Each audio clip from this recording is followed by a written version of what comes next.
hard engage that is available here. Having a reliable way of taking the poke that's going to come through from T1 is quite strong, and once you get a couple of backs in, Kingen should be fine in that matchup, but I've seen Zayas really bully these Scions in the early stage of the laning phase to the point where they can't really recover, so going to require some careful piloting here on top side. No, I would agree. I think that Sion is not really a response that we get too excited about into the Jace. There are certainly other large tanky champions that you could play in the top lane. Although even a Malphite does get bullied early against them. Especially if Guma ends up going for the lethality build, then there is the opportunity to kind of mitigate a lot of the damage. But then we remember that one Ruler game where he got fed early, and we saw that Sion in that scenario didn't have the best of times. So if you can just get that play round 2, Guma, then you don't really have to worry at all. Not sure whether he will anyway, as Deft here in the river, going to be teaming up with Beryl just to hold down the fort. Keria might be able to wave hello to the player that he deemed his biggest rival here in the LCK, actually saying that Beryl was the one closest to his skill level. At least that's how I read it. He said that Beryl was the best, but I don't think anyone's better than Keria. So I'm just going to go out of my way and say outside of Keria, Beryl is the best. It's a good read, Atlas. In his opinion. Good read. Because that's being too humble. If you've had a season like Keria has, then you're not allowed to be that humble. I just don't think it's not honest. It's not a thing. No, it's not allowed. As Ona comes over, and we'll start on his red buff. They are going to look for some vision here as Sweeper comes out, but they get the bad news. There's no experience to be gained from that ward. And Deft and Beryl going to be able to get themselves early control of the lane here as a slight leash is given over to Ona. And looking at the jungle pathing here, we have, unsurprisingly, Pyosik pathing away from Kingen. The Scion is expected to just do his thing, even if he dies generally with his passive. We'll be able to pick up the wave. Yep, lane state not going to be as much of an issue. Yeah, we'll be able to at least, if he gets those, get as much of the experience, and then again on subsequent backs it becomes a lot better as. Okay, our first amazing carrier stat to come through here, 80% on the Nautilus thus far. This team is 18-0. A lot of the stats for a lot of these champions are very high. Atlas, don't give away the script. Come on. Oh, sorry. 17. Yeah. We're not in the future yet. Okay, sorry. 17-0. 17-0. Take it all back. Beryl, 76.7, of course, his most famous pick. This is the champion that he does have a skin on. He never uses it because he really likes this one instead, as Keria is going to land the hook onto Deft, his former teammate, but now Faker gets a very nice spear. And that is going to stop any sort of aggression from Pyosik. And Leona's been doing pretty good, as you can see. Yeah, this harkens back to... Oh, Beryl. Yeah, really wanted to get that cannon and does manage to get it. It's fine. I remember when Leona was on like, what, a 7-game loss streak? Both Leona and Jinx have just been kind of yo-yo. And Nautilus as well. I feel like Nautilus has gone from either winning everything and being like the most important to like losing everything. And that was like the beginning of the season. If you remember, it's like, oh, Effort can only play Nautilus. This is all terrible. And even then, he lost back-to-back games on the champion. We were like, oh no, this is not even real. But then, Nautilus becomes extraordinarily high value. Of course, Hoyt finding a lot of success there. And then everybody else starting to pick it up as Beryl stands in the way. And that is beautifully done by the DRX support to make sure that Deft doesn't have to blow a summoner. And you see something is going down towards top side. Soul, Owner, maybe a look. Get some deep vision as well, so they will be able to track Pyosik a little bit better. As now Pyosik will go and get his back off.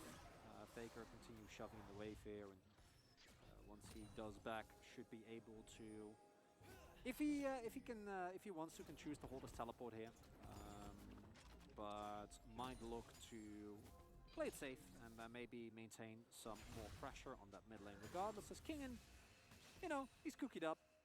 He's just sitting there, trying to take as little poke as possible.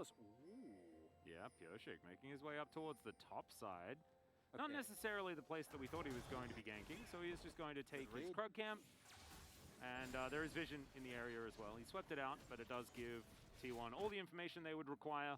Both junglers at exactly the same point right now. Faker moves his way back into this lane. Well, Deception not going to find too much. Decent electrocute procs going on both sides of this one. As Faker just trying to get as much damage onto the Ahri as possible, and will be able to land that last Q, thus winning the trade.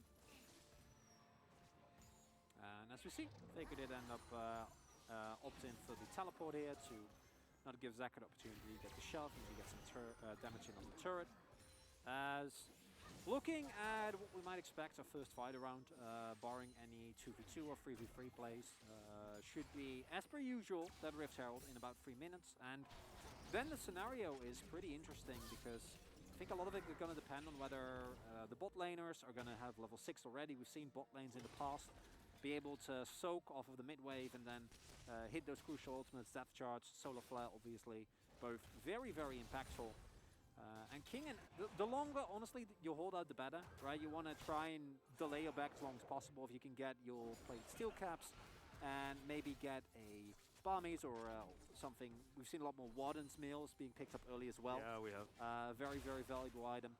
As we'll be able to do Warden's Meal here, also picking up a refillable for himself. So really, as you'd expect for the sign in this matchup. But Zeus, as we pointed out previously, huge CS lead and picks up a first plate as well. So Yeah, DRX happy, they get the Drake at least. Yeah, exactly. And of course, T1 give up the Drake. They've been giving up Drakes all season long. They don't really care about those. They want to get themselves early advantages. They like to use Heralds in order to do so. And if they can't do that, they'll just take your turrets. This is a team that's very good at trading up around the map. And often, that involves giving away any pressure on an early Drake because it doesn't give you that much early power whatsoever. Next Drake will be the Hextech. We'll see whether they do fight over that one. And of course, we do have, as I'm very happy about, the chance of a Cloud Soul. Just like cloudy weather. You do? Yeah. It's been getting nicer though here in Seoul. It has. It's starting to warm up. Not having to wear the big old jackets anymore. No. King, and that was a bit weird. Kind of bending the minion there just for a moment.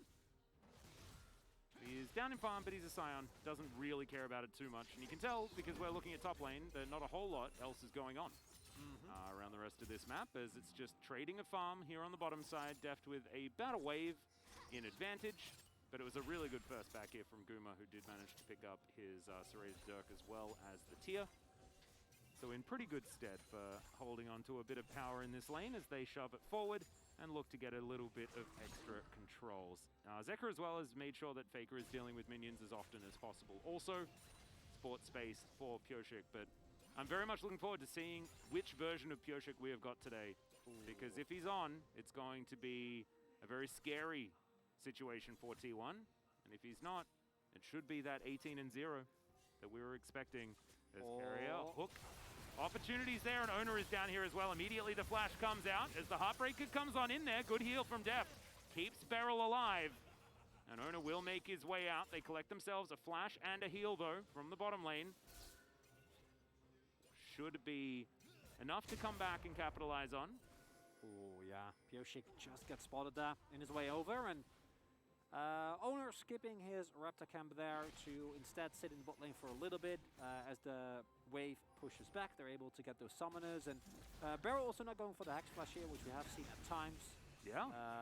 And I do think especially that heal might end up being relevant. The flash being off or not available for Beryl is mostly diminishing the engaged potential for DRX, right? Less offensive gameplay, but T1 themselves might want to go as Soul Deft. Yeah, taking a lot of damage. Moonlight Vigil comes down. The depth charge is there as Carrier's going to fight Deft. He will die for it. But still, that's an extra assist, and you'll say it's worth if you're T1 because you got a bit of extra gold. Key thing also is that entire wave is going into the turret here. Deft, of course, going to be happy that he gets that kill, but I wonder what the counter trade is going to be here for DRX. Kingen has actually been able to shove a big wave in, so contest here might be a little bit hard. Zekker making his way over, but Owner waiting in the mist. Yes, indeed. Kingan's going to be able to rotate up, Zekker as well, and Beryl is going to get here at the same time. So T1 intelligently just going to give this one up. Deft also rotating over. So DRX now with a bit of money theoretically in the bank. But Gumushi went back. He got himself a Vampiric Scepter, and the bottom lane, as per usual for T1, going extraordinarily well. Okay, we'll move on over. Just spend some of his stacks here on Faker in the mid lane. And some possible scuffles now potentially to occur. Scuffle for Scuttle, but no, Def just picks that one up. And all things considered, the timing on that play for Herald was actually quite nice from DRX, recognizing that without carry-out it will be really hard for T1 to actually contest. Again, Deft missing a fair amount of CS, but because that kill went to him, or to carry-out rather, as opposed to Gumayushi, still leading to a slight gold lead. And now if Pyosik can find a successful play here, and that's be a counter gank. Owner also waiting in the general vicinity. We'll see if either of these junglers is going to pull the trigger as Carrier moving into position pretty aggressively. And it's going to be a Gromp that Pyosik's looking for. Sweeper for Carrier right now. But it is there for Owner, who will come over, clear out that ward. Carrier also doing the same thing to the control ward. Things going dark for DRX. So they wait underneath that turret. This plate yet to go down just yet. When we see some hovering, but yeah, I don't think they'll really want to take the risk here as King. And again, he's not having the best of times, but he's Scion, so he's also not having the worst of times. Yeah, no, not having a time. He is having a time. He is Scioning at the top side of the map. That is all that can really be said. As we're gonna have a look at this play one more time. Gumayushi just identifying that Featherstorm pretty powerful. Really, really nicely done. And man, the fact that Carrier actually hits that hook is ludicrous. Yeah, the very last second, I believe it was a cancel of the auto attack. Unfortunate, meant that he wasn't capable of getting out, although I don't know whether he would have got out anyway. Still, very, very close. T1 looking for the second Drake of the game. And with all of their bot side control, they will be able to collect it. We'll have to have a look at what the soul is going to be in this game after that one goes down, and it will be Happy Atlas. There we go. That's what I'm talking about. First one today, right? Uh-huh. Yeah, there's always one. Glad we finally get a relevant Drake, know what I'm saying? Yeah, I know your stances on this, Atlas, and I prefer not to get into it. Because I don't want to fight in front of the audience. Yeah, that's You know, we've been having this discussion so many we'll times. wait until between the games, and we'll have it out. Barrel We'll mid. let them know how it goes. Zeka looking for a potential charm. Does not get it. Will be a few plates to go down here, though. Zeka gets the first one, and Shelly will be able to gift him a couple more. As you can see, making sure that he stays in range, and he will be able to collect that money. Owner comes on over, and Pyosik spots out exactly what's going on here. And an easy smite there, 4 health on the red buff. So Owner a little bit early on that one.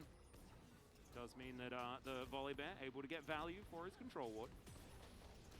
And DRX thus far matching very well, but this is kind of the mystery of T1, right? Is that despite where all does of this the money come from? Yes. Despite all of this happening, they're still up in gold. And of course, a lot of this is plate gold, even with the plates going down. Kingen? Yeah. Getting real aggressive. Hey, that's a spellbook value. Love Remember it. On? Just light them on fire. Just walk up to them, light them on fire. But as we were saying, a lot of it, I do think, is the plates that have gone down, both 1 in top, 2 in bot side, but also the coal, right? That's been picked up as... Solar Flare comes down. That is going to be the cleanse used. Featherstorm's out as well as Moonlight Vigil comes down. Def trying to find some revenge onto Carrier. Now Pyosik at level 8 does have his ulti available. And there's also an Ahri coming down at the same time. Owner is here, a big teleport as the train has left the station, but Def might be dead before it happens. Good stun comes through. The stun is there from the Scion in response. And the Viego falls. The timing of this Scion. That would have been Def dead and maybe a one-team fight if he wasn't able to come down and get it in the nick of time. Oh, and you could feel Faker looking for the Shadow Searcher. Doesn't actually find it, but crucially, yeah, you got the kill on Deft. That's nice. But look at your top lane turret. Yeah. So this is look at it. It's a trade that's not going in favor of DRX after they got a trade in favor of DRX. Initially it was. But no, as time has continued, Zeus has not left his lane. He's like, oh man, free coal, free plates. It's the problem of every team facing T1. It's like you have to invest so much, and often it's just not worth it because the punish is always there. I do honestly think that Def would have died if not for for King. Yeah, no, seriously. Train arriving just in time, but with no train on top. Zeus, I'd like to see the gold lead in a little bit because I am pretty sure that he was monstrously fed. Yes. And we have seen in the past that T1 is able to utilize a fed chase better than anyone in the LCK at the moment. Let's have a look at that gold. There we go. Yeah. It's 1,200. It's not exactly like end of the world margins, given the fact that Kingen was able to come down there and help grab some kills. Yeah. But it's still not pretty good. massive. It's, oh, yeah, there's more. Okay, well, he just killed the entire wave. That's good. Okay. I think he finished his call as well. There we go. That's the gold spike. Yeah, it's the gold. That's the gold. Yeah, so now it's actually, that's too much. 1,200? Okay. 1,700, not so good. No. As Zek. All right. Just had to deal with Carrier Hex flashing. Sometimes you get Hex flash. But I don't think Carrier, you know, I don't think he crossed the wall he was looking to cross, crucially. I don't think that we're allowed to doubt. We're not? No. Like, you just have to assume that everything's that was on the plan. purpose. Yeah. Our meager brains are not enough to comprehend what Carrier is trying to do. And many a game has been lost over Second Herald, and surely getting hotly contested here as well, but this time around, King doesn't have TP, so he gets to let this one go. Kyoshik does have his ulti at the ready, as good sidestep from the Volley Bear. Turns on the Sirens, and they are going to be able to make their way out, but T1 just walk up, grab themselves a Rift Herald, and they will just walk their way out as well. No rush in this game. I think T1 very happy to scale, even though there is sort of that classic front-to-back style of team fighting composition. T1 have a lot of tools to get work done in the late game. Shirley will come through. The train is going to be utilized just to block a depth charge, and Kingen is going to punch Shirley in the face. All right, so we have two monstrously fat members. We have Deft on one hand, as he now picks up solo turret gold as well, and then we have Zeus on the other as they go in. Great hook. That's the Shadow Surge as well. As the Solar Flare goes down, Kingen will die as Ona's going to pick up the first reset. Turns into a Scion as well, which is pretty scary. Now looking to chase after them. There are two Scions. Two Scions? What a nutty time to be alive. As Ona's going to Heartbreaker, and that's going to disable one of the Scions. The other Scion will die. And WTF, two Scions. Very cool. As it turns out, not having your AD carry when you're team fighting is a bad thing. Yeah, I would put that in the cons column. Yeah, I think you should. As I was getting into when Carrier found that hook in mid, we are currently looking at a T1 that has a Zeus that is monstrously accelerated. Obviously, already a big menace, and if you get Cyrilda's Grudge like very, very far ahead of your normal curve, then it becomes a really big problem around any possible teamfight setup. But again, this is a 4v5, right? So the posturing here from DRX is an incredible risk that they don't really need to take. I understand that you want to get prio for Drake, but if Deft is shoving top, you're not getting prio, and you're not getting Drake. So trying to bite off a little bit more than they can chew, which generally against T1 is a recipe for disaster. And it was a recipe for a 2.5k gold lead here at T1. Now that they've also picked up the Dragon at the same time, things looking great. Cruising towards a potential soul point in the next 4 minutes. Kamiushi holding the fort here in the mid lane, and he does have Featherstorm available as well as Cleanse and Flash. And doesn't have to use very much right now. Featherstorm does come out, as now Beryl, trying to get out of here, has to flash the Shadow Surge, otherwise Faker was coming. Depth charge comes down, and that means Ona is going to help secure the kill onto the Leona. And Kyoshik dies pretty much as an afterthought as he was caught in the way. Once again, bit of no man's land here for DRX. And T1 strike like a Viper, right? Like, you think you're fine. You just want to force Gomiyushi's Featherstorm to set yourself up for a possible play around an objective. And then two of your people die. And you're like, wait, what? Hold up. What just happened? And now the gold lead is ever extended, right? Like, this is the time in the game that T1 have so often just taken absolute control just by being better, just by knowing where to be. So against a lot of other teams, right, like maybe you get away with this, but this is exactly the same scenario as last time.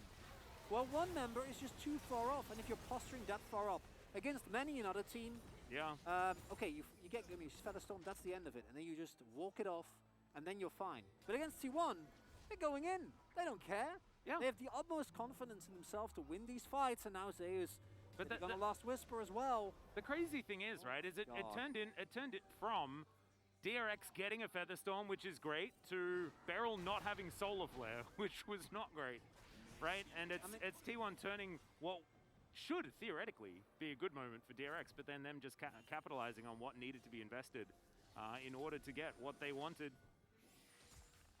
Just didn't quite work out. And DRX now sort of pottering about here in their own jungle, looking to clear out vision where they can.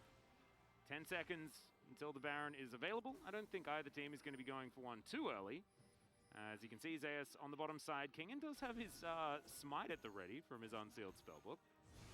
As Carrier off to the side, will find a hook here onto the Leona. The Eclipse is there, but he's not as tanky as he wants to be right now. And that is just free. And there's no response from DRX. Every engaged carry as owner, especially the one thrown out of Xenoblade. Yeah. Every engaged carrier goes for is a good one. That's just the problem, and that's something that no team has really been able to deal with. Literally, they're 17-0, as I say, that carrier goes in. I mean, it was a good attempted engage. It still was, and like even with... It's a zoning hook. That was a zoning. Well, you get the turret, so yeah, it worked. Yeah, gets a flash for that one as well. Q goes wide from Faker, but Deft having to flash. Oh. Absolutely massive, and T1 are just putting on way too much pressure, and DRX look like they're drowning right now. Again, I'd like to refer back, as we saw in Champ Select, the Cyan is a pick that into the Jace, you'll skill a little, but you bleed so much. And then with the teleport towards bot side as well, I think that might actually end up being, even though it was like what feels like a relatively tiny play 5-10 minutes ago, might end up being the biggest difference maker here, right? Because like Zeus is so incredibly fat, and even without Zeus, they would be able to get through the health loss, right? Sion is not that big yet. We do see that T1 has been segmenting off people, killing them one by one, and that is something that's going to remain a problem. But crucially, again, Zeus is going to hit his third item spike in about, I want to say, 3-4 minutes. Like, you need to force fights as DRX from that point on, because if you just sit around, you're going to lose your entire health bars. Well, that item spike has been hit right now as he's teleporting in. Kingen trying to get himself out of here as Owner on the flank. It's a decent stun, but it's on to Beryl as Faker finds the Shadow Surge.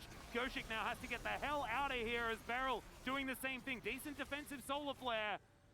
As T1 not able to lock anyone down in this skirmish, but do assert their dominance. Who cares? That's a Drake. You don't actually need to kill anyone. You can pick up all the objectives you want. You can take control of that bot side, and T1. Yeah, they're pretty good at this. There's game, that 17-0 is that for a reason, you know? And it's like you were looking at it, like, yeah, that makes sense. I get it. Yeah, fair enough.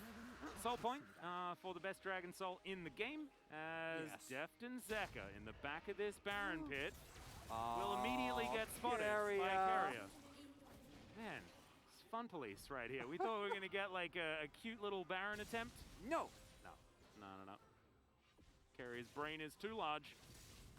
Kingen now on defensive duty, but half of this turret goes down in 1 W from range form Jace.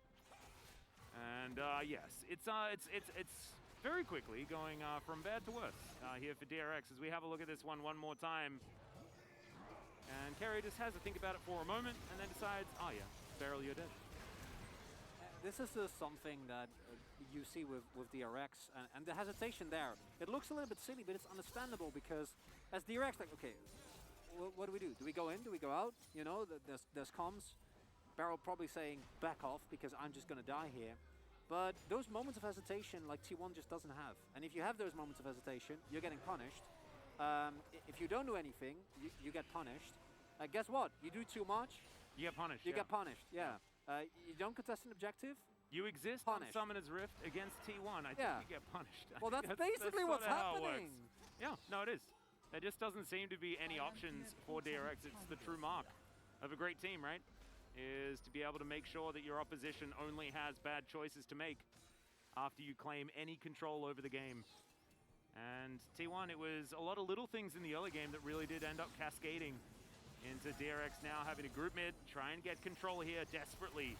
Looking for an outer turret as Featherstorm is going to be there to answer. The Blade Caller fantastic as Everfrost keeps Kingen in place. He is going to try and drive his way out. Really decent drifting as Carrier gets over the wall and knocks everyone into the sky. Zeus picks up the kill onto Beryl as well as Faker finds some resets. He will go golden just to make sure that there's no follow-up option as Owner turns into Deft and will get himself out of there. Oh, nice little pick up there from Zeka with the vision that they had available. But that is just a little bit of a consolation prize here for DRX as Pioshik in this brush wants to try and trade, but he's not going to be able to. He He just gets a little bit frightened, and then Faker will finish him off with an Everfrost. What do you do? What do you do?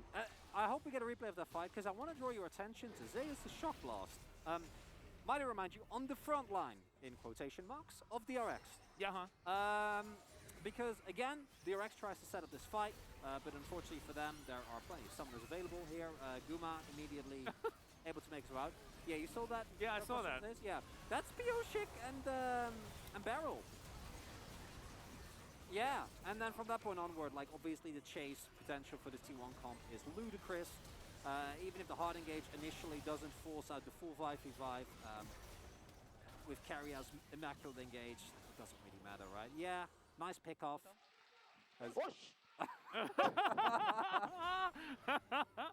That was, of course, when he was trying to ult over the wall, and unfortunately for him, Zeka had vision. He knew! And hit him with the Q. Very cute. Hook is going to connect here onto Pioshik, who does not have his ulti available, so doesn't have an easy way out, but just walking with the fact that the rest of his team was turning up was enough of an answer here. As DRX now find themselves with an 8,000 gold deficit. Like, Charm is going to land as Kerry is going to get punished for a moment. That is going to be the kill secured. I thought maybe there'd be some way for him to make it out, because I've started to just believe that T1 can't do anything wrong in this game, but that was a good pick off. And DRX going to find some value here. Let's see what they're going to be able to get. As vision around this Baron pit is definitely paramount. 1 minute on the Drake as well as, yeah, Pioshik, I don't know what this was about, but it didn't work. Owner secures that kill. This is the problem, like, the idea behind the dive makes sense, right? Because the turret is almost down. Okay, yeah, Heartbreaker again? Yeah, just dives on forward as Owner takes a lot of damage. Okay, Faker now off to the side, wanting to line up a potential Shadow Surge, but I'll let you have your point. Yeah, I did like it. I felt like Pioshik was maybe there a little early. No, but the point is, like, I think that play from Pioshik, again, against a lot of team works. As, okay, carry out face checks, brush, dies. Don't want to go into this too much. Yep. Like you said, I was waiting for the punish to happen, but crucially, because the turret is this low, a lesser team would overextend into this and just possibly lose the game. But T1 already know that this is going to happen, right? They read the play so well, and I think as Pioshik, you have to go for plays like that. Maybe not specifically that one, but like that's the kind of desperation, that's the kind of force and punish that you need to look for. At this point in the game, you need to go for a 10% play in the hope that it works. But T1, like, yeah, we know that's one play, and this is it, and no, not allowed, not happening. Well, now they're going to run real quick, because Cloud Soul will come in for them. Owner is down there securing it as the Baron has been started. Okay, DRX, let's see whether you can actually secure it. Oh? Well, they're doing it relatively slowly. Yeah. I think they're going to get it, but die immediately afterwards. Well, Zeka is going to rotate over, gets the bad news that there are a lot of people here, and the Baron is still very healthy. Oh, not happening. Pioshik also not very tanky, as Zay is going to get rid of Kingen from this area. The full reset going to come through, and Kingen, I think, is just going to die. No train as an option, and that is going to be T1's prize for catching out that Baron. Unfortunately, for DRX, they just didn't have enough damage. Depth charge to come through here as Beryl looking to try and keep his 80 carry alive. Shadow Surge going to be avoided there by Deft. And now Faker still looking to try and claim the life of the Aphelios, and Deft wondering what the heck his options are, as he is going to be out of sidestep using the dead turret as Moonlight Vigil comes down, but he is still very, very dead. Gumayushi in the meantime trying to come through and tidy that one up. Double kill for Zeus. This Jace unleashed and unstoppable. 10,000 gold the lead, 14-4 in kills. They've got a Cloud Soul as well, which in my opinion is absolutely fantastic. In other people's opinions, not necessarily so much, but they'll also be able to break open the base. T1 just too good, Atlas. I don't know what to tell you. DRX had some good moments, but even the plays that on paper looked like they worked out for them were then immediately met by a gold lead for T1. It's nuts. The Scion is also really dead right now, as Owner turns into him, has a bit of fun there. He's going to go down relatively low, but the Nexus turrets are going to do exactly the same thing. Solar Flare from Beryl, but Owner, of course, has himself a stopwatch, so he's not dying. He's going to flash, grab one last kill, and T1 are one step away